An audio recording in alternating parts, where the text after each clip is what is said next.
Hey, I'm Malcolm Durfee, and this is my stats project. What I'm asking and why I'm asking.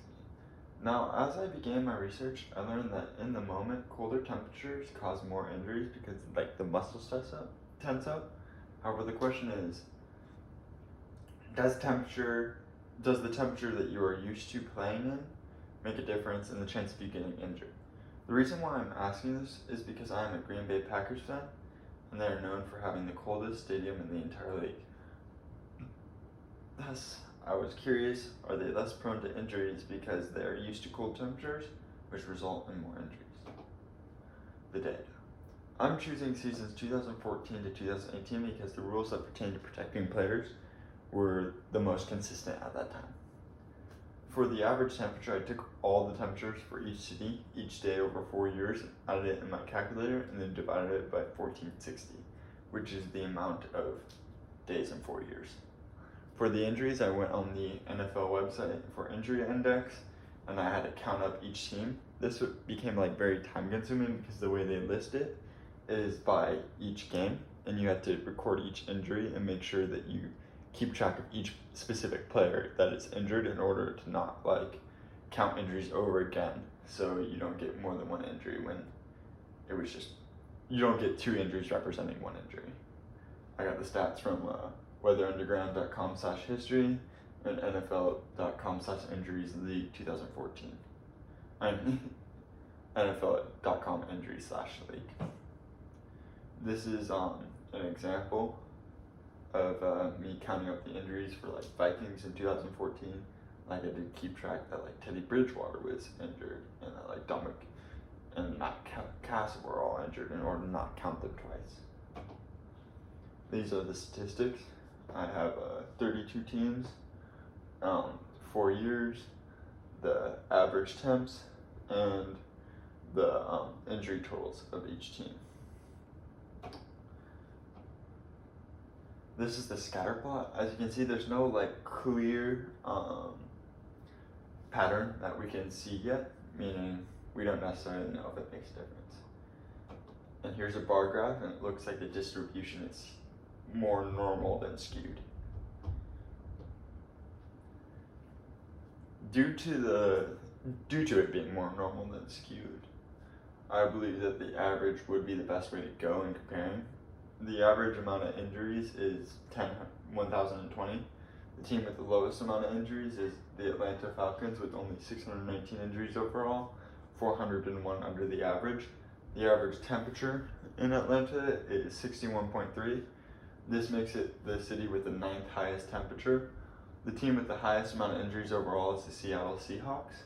They have 15,069 injuries overall, 549 over the average.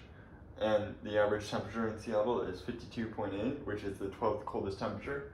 The reason why Seattle has so many injuries is due to the fact that they had 707 injuries in 2018, which is more than in one season than the Atlanta Falcons overall.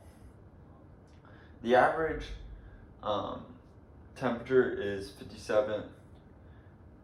The average temperature is 57.1. The team that is used to the coldest temperature, as I mentioned before, is the Green Bay Packers with an annual average of 43.8, which is 13 under the average. They have 947 injuries, which is the 17th most injuries.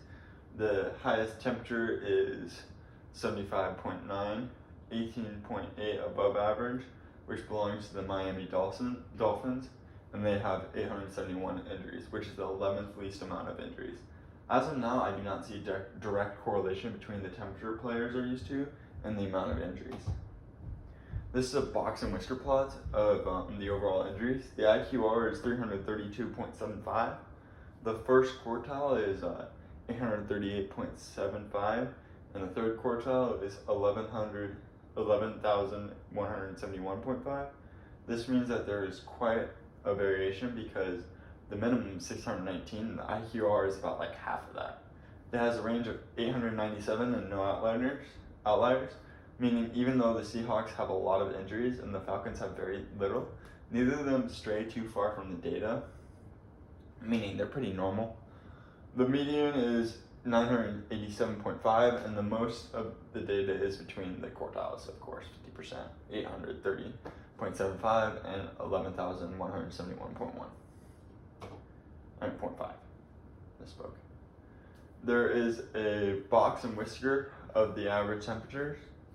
This is a box and whisker of the average temperatures between 2014 and 2018.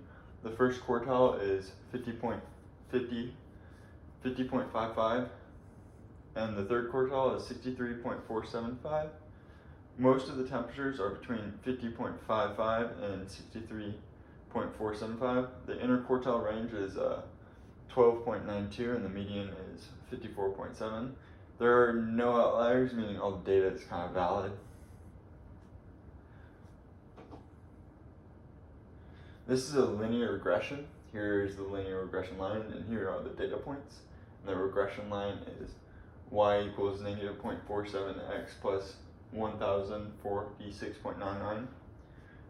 The x, or the independent value right here, is the average temperature of each city, and the y, or the dependent value, is the overall injuries.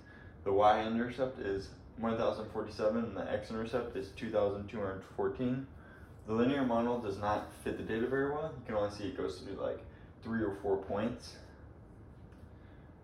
And the correlation between the two variables is negative 0.071578353, meaning as the temperature goes up, there's a very slight decrease in injuries. The R-squared value is 2.9%, meaning that the linear model is not a very good fit at all. Here is the residuals, and as you can see, there's no pattern here. Since there is no pattern, there are no adjustments we can do to the linear model to make it more accurate. Thus, we can kind of conclude that there is almost no correlation between the temperature players are used to and the amount of injuries they get. This is because there was a low correlation, and there seems to be no way to make a better linear model. This was a very long process. At the beginning, I wanted to compare the NHL injuries to the NFL injuries, but these became way too time consuming when looking at the daunting number of injuries the NHL has. Even the data collection for the NFL injuries was very time consuming, and if I had to do that for the NHL, which reports 50.9% of players getting injured each year, it would have been too long. If I had more time, I would have looked at injuries before 2014 and seen if the rules would make a difference. I would have also assessed and compared the series in each injury to see if the temperatures make different findings or not. Honestly, I'm pretty proud of my findings, and I feel like it's right, and I'm glad that I answered the question that I asked.